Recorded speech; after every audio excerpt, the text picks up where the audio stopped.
Selamat malam. Kami dari kelompok Marketplace Kebutuhan Pangan secara Digital ingin mempresentasikan website aplikasi berbasis website yang sudah kami buat. Untuk nama websitenya sendiri kami buat Tani Hub. Lalu anggota kelompok kami di sini ada 2, yaitu ada Ricky Salim dan saya sendiri Hansen. Kenapa kami buat marketplace pangan secara digital ini? Karena marketplace ini untuk jual beli kebutuhan pangan banyak diminati, terutama untuk daerah-daerah yang cukup jauh dari perkotaan. Karena dengan adanya marketplace digital ini, kebutuhan pangan lebih mudah untuk dijangkau dari segi tempat tinggal, karena kan pedesaan terutama jauh-jauh, jadi masyarakat kesulitan untuk memenuhi kebutuhan pangannya. Lalu di aplikasi berbasis website ini kita buat fitur softwarenya ada beberapa, yaitu ada yang pertama manajemen user. Jadi nanti ada user sendiri bisa registrasi atau login, dan setiap user itu memiliki role yang berbeda-beda. Kami buat ada si admin, lalu si petani atau si penjual, dan si konsumen yang membeli. Lalu ada manajemen produk. Si petani ini bisa menambahkan produk yang dia jual nanti di website ini. Lalu produk yang ditambahkan akan memiliki status verifikasi dan bisa memantau stok produk yang dimiliki. Nah, untuk admin sendiri di manajemen produk ini bisa memverifikasi produk dari petani sebelum ditampilkan ke konsumen. Lalu si konsumen bisa melihat daftar produk yang statusnya verify dan tampilan produknya berupa cart modern. Lalu fiturnya ada fitur keranjang belanja untuk konsumen bisa memilih produk dan menambahkannya ke keranjang. Keranjangnya juga menampilkan jumlah stok secara real time. Lalu validasi kuantitas pembelian agar tidak melebihi stok yang tersedia. Ada tombol tambah plus dan minus untuk mengatur kuantitas. Lalu ada checkout langsung memotong stok produk. Lalu ada transaksi dan checkout. Konsumen dapat melakukan checkout dari keranjang, lalu sistem mencatat detail transaksi ke table transaksi dan detail transaksi. Stok produk juga akan dikurangi secara otomatis dan catatan akan dibuat setiap kali produknya ke checkout. Lalu ada manajemen pengiriman. Si petani atau penjual ini memiliki halaman pengiriman untuk melihat transaksi yang statusnya pending. Petani juga dapat mengupdate status transaksinya menjadi dikirim dan mencatat. Tadi selanjutnya ada manajemen pengiriman. Si petani bisa melihat kelola pengirimannya untuk melihat transaksi yang statusnya pending. Petani juga dapat memperbarui status transaksinya menjadi dikirim dan mencatat detail pengirimannya. Lalu ada log produk. Setiap perubahan status produk akan tercatat di tabel log produk dan admin dapat melihat log aktivitas produk yang melalui halaman khusus. Dan terakhir ada cek riwayat transaksi. Si konsumen bisa ngecek transaksinya yang sudah dia beli, apakah itu pengemasan, pengiriman selesai, batal, atau dan lainnya. Nextnya gambaran umum website yang kita buat. Itu ada si pengguna ini familiar dengan website, pengguna ini familiar dengan proses order, dan admin familiar dengan relasi database. Karena ini basisnya website online, jadi internet sangat menjadi penentu untuk software yang dibuat ini. Apabila koneksi internet lambat, kinerja software juga akan menjadi lambat. Analisis kebutuhan fungsionalnya ada login dan registrasi untuk semua user. Untuk si petani ada edit dan tambah. Lalu ada transaksi pembelian buat user, manajemen akun pengguna buat admin, dan sistem adminnya, pengelolaan user atau produk. Lalu non-fungsionalnya ada performa tinggi, keamanan data, dukungan multi-device, dan backup data harian. Lalu berikut ada contoh gambar skema diagram rich picture-nya. Wait. Jadi di sini ada paling kiri itu ada petani, di bawah ada admin, lalu di atas ada si petani penjualnya. Next saja. Selanjutnya ada diagram model bisnisnya. Jadi petani input produk ke sistem, baik itu stok, harga, deskripsi barangnya, lalu admin akan memvalidasi produk dari petani yang udah diinput tadi, lalu si konsumen bisa mencari, memilih produk, dan melakukan check out transaksi. Untuk sistemnya sendiri nanti akan memproses pesanan, cek stok, dan atur pengirimannya.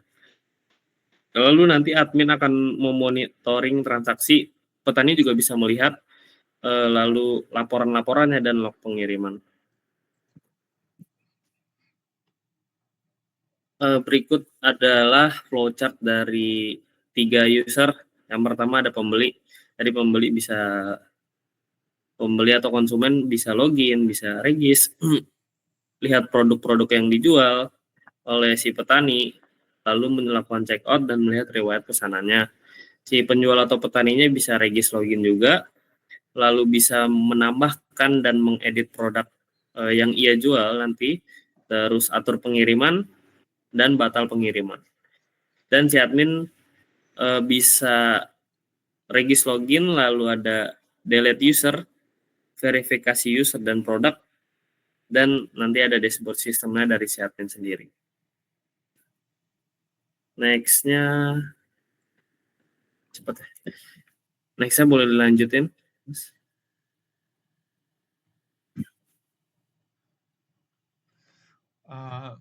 Selamat malam. Kali ini saya akan melanjutkan presentasi dari Hansen. Kali ini saya akan menjelaskan konsep database konsep desain database-nya ya. Untuk tabelnya ada user. User itu dia bisa melakukan banyak transaksi ya. Berarti one to many. Dia terhubung ke sini, dan di tabel produk juga dia terhubung dengan banyak relasi. Jadi produk ini ada detail transaksi, terus dia terhubung juga dengan log produk. Nah, terus di transaksi juga dia terhubung ke detail transaksi yang mana terhubung juga dengan produk ya. Dan juga terhubung nanti ke pengiriman. Jadi untuk relasinya ini, untuk yang user ya, dia memiliki role petani, konsumen, dan admin. Dan setiap role-nya itu punya beda akses ya. Beda akses, terutama untuk petani, dashboard-nya itu aksesnya itu bagian kelola produk dan bagian kirim ya, kirim produk. Terus untuk yang bagian admin, dia aksesnya itu ada di log produk dan ada di manajemen user. Dan untuk yang terakhir, konsumen, dia aksesnya itu berada di halaman khusus yang saya buat untuk konsumen ya. Jadi prosesnya seperti proses order, di mana nanti konsumen melakukan check out, dan setelah berhasil check out akan kepotong stoknya dari barang yang di check out. Terus kemudian setelah berhasil, konsumen nanti akan akan cek ya transaksinya, seperti di e-commerce pada umumnya ya. Kalau kita beli barang, ada status-status barang, misalnya statusnya ada yang terkirim, ada yang pending, ada yang selesai dan ada yang batal. Nah, untuk websitenya kita flow-nya sampai ke si proses order sampai ke proses kirim sama proses ketika terjadi pembatalan. Untuk itu kita langsung simulasikan saja ya. Untuk simulasi websitenya dari layar saya. Untuk pertama kita buat akun dulu. Namanya misalnya kita lanjut. Namanya tadi Hansen Admin, terus emailnya Hansen Admin misalnya @gmail.com. Passwordnya kita bikin 123 aja. Terus bikin role-nya admin. Nah, sudah berhasil. Terus kita coba login ya. hansenadmin@gmail.com 123 hansenadmin@gmail.com.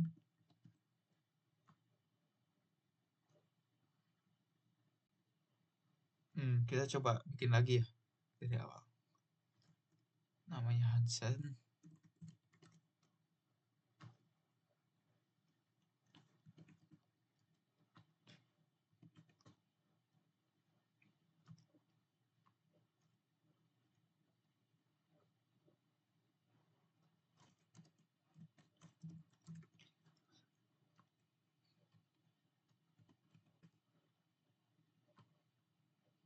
Nah, sudah berhasil masuk ya. Ini untuk yang halaman admin. Nah, di sini kita ada manajemen user, ada saya lupa ada verifikasi petani ya dan produk. Jadi saya lupa jelasin. Jadi setiap kali kita ada yang daftar akun sebagai petani, sebelum dia boleh masuk dan kelola produk dan segala macamnya, dia harus diverifikasi dulu sama admin. Nah, di sini juga selain verifikasi petani, admin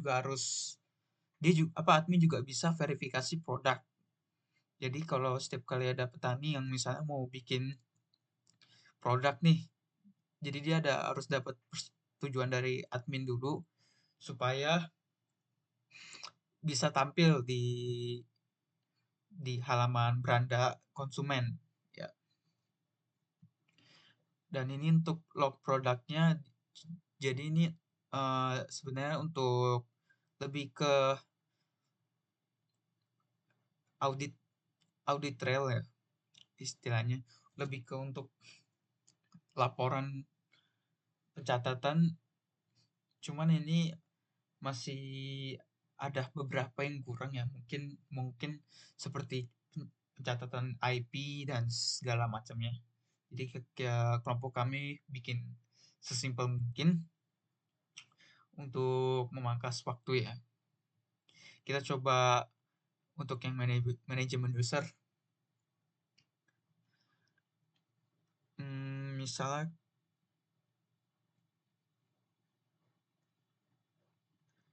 kita pengen hapus Hans. Nah, untuk yang hapus sudah terhapus ya, jadi nanti user udah nggak bisa login lagi. Untuk yang verifikasi petani, kita coba bikin akun petani ya.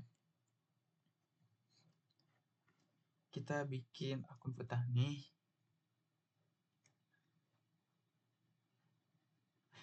Namanya Hansen Farmer misalnya. Emailnya,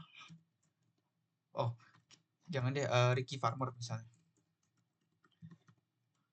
Emailnya Ricky Farmer gmail.com. Untuk passwordnya 123. Untuk role-nya itu kita pilih petani. Nah, sudah berhasil bikin akun ya untuk dengan email Ricky Farmer. Sekarang coba kita masuk.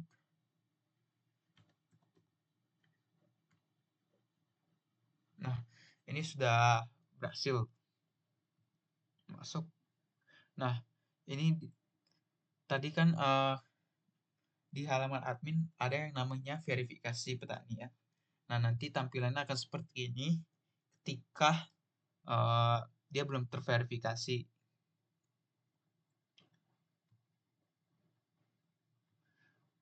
Nah, untuk verifikasinya kita ke admin lagi. Handset admin 123. Kita ke verifikasi petani. Nah, di sini ada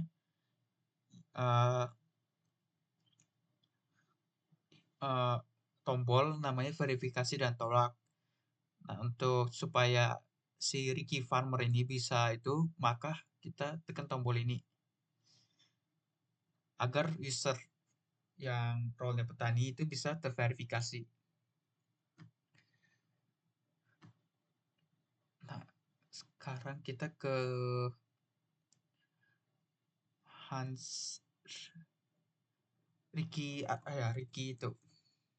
Ricky Farmer, ke email ke akun Ricky Farmer. Nah, di sini dia sudah bisa ya buat nambahin produk. Kita coba tes nambahin produk, misalnya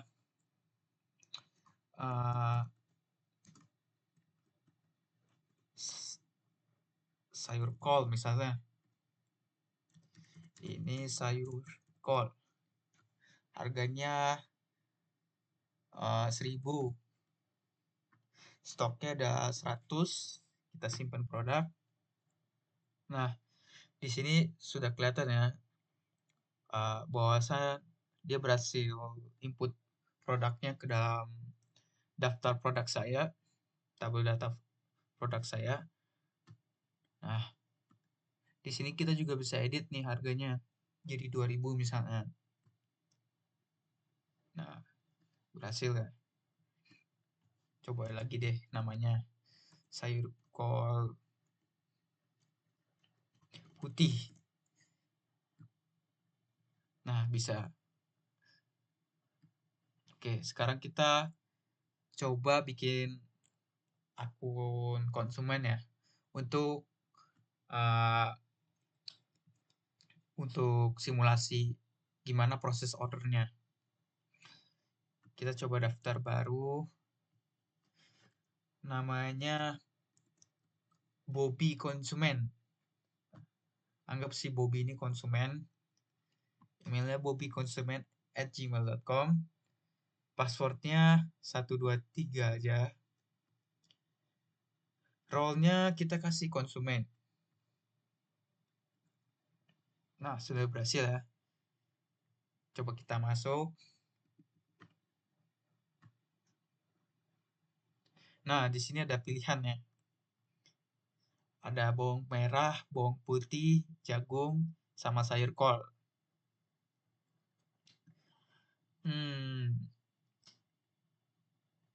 Oke, kita coba beli yang ini nih. Sayur kol, misalnya saya mau beli 30.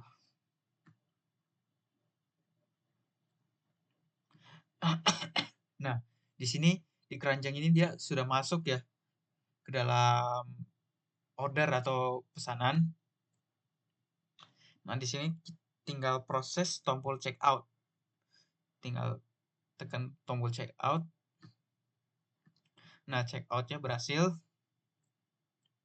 Nah, di sini konsumen si Bobby ini dia bisa cek transaksi juga. Nah, di sini dia statusnya masih pending. Karena untuk ubah statusnya menjadi misalnya dalam pengiriman itu harus dilakukan oleh petani. Jadi kita coba balik ke akun yang petani ya. Petani Ricky Farmer ya. Passwordnya 123.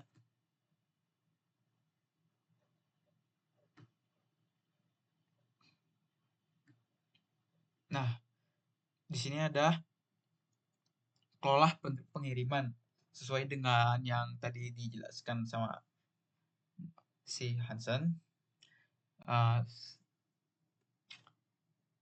Di sini kan ada dua tombol ya, kirim dan batal. Jadi si petani ini bisa melakukan kirim, misalnya anggap kalau di Shopee ya, atau di e-commerce, biasa kalau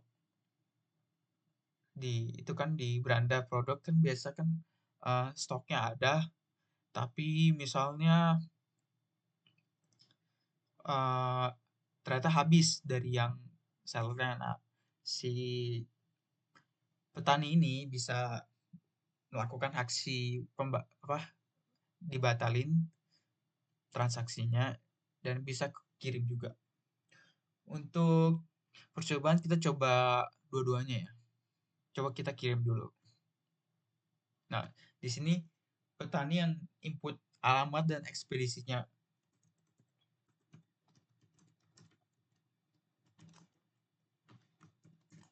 Ekspedisinya JNE misalnya.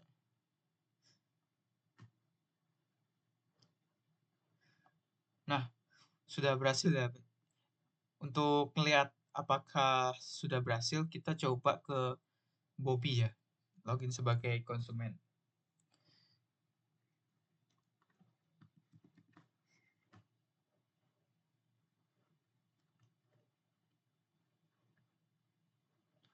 Nah, di sini dia sudah dalam status dikirim ya. Nah, gimana kalau batal? Coba kita ke batal. Hansen@mail.com dan passwordnya Hansen123.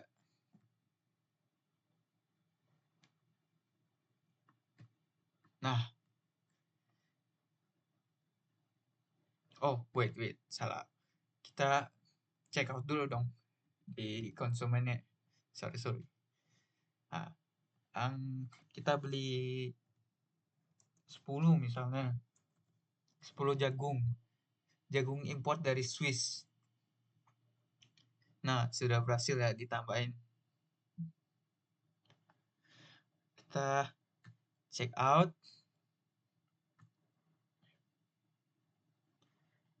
Nah, kita coba login lagi ya ke hansen@mail.com. Passwordnya Hansen123. Kita coba ke pengiriman. Nah, kita coba batalin ya.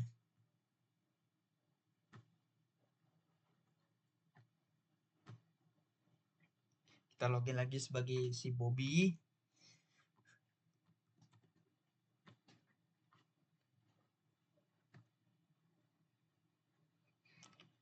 Kita ke cek transaksi. Nah, terus ke pembatalan. Nah, nih.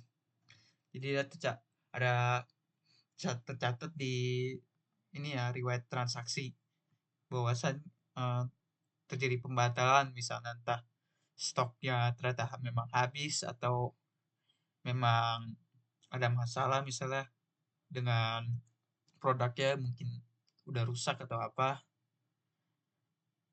Nah, coba kita ke admin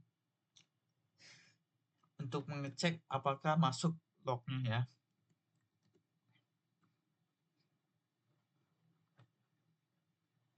Nah, di sini dia masuk nih. Waktunya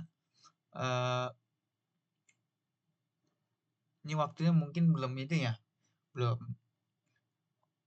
UTC 7 dia masih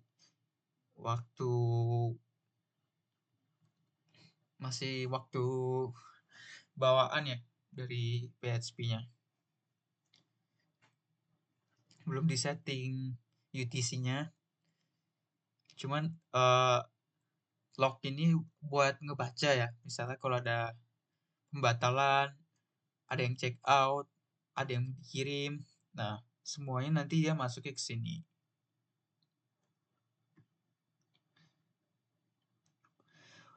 Untuk presentasi web dari saya cukup. Saya serahkan ke Mas Hansen ya. Terima kasih. Baik, terima kasih. Mungkin itu saja presentasi dari kami mengenai website marketplace kebutuhan pasar digital. Kurang lebihnya mohon maaf dari kami. Terima kasih, selamat malam.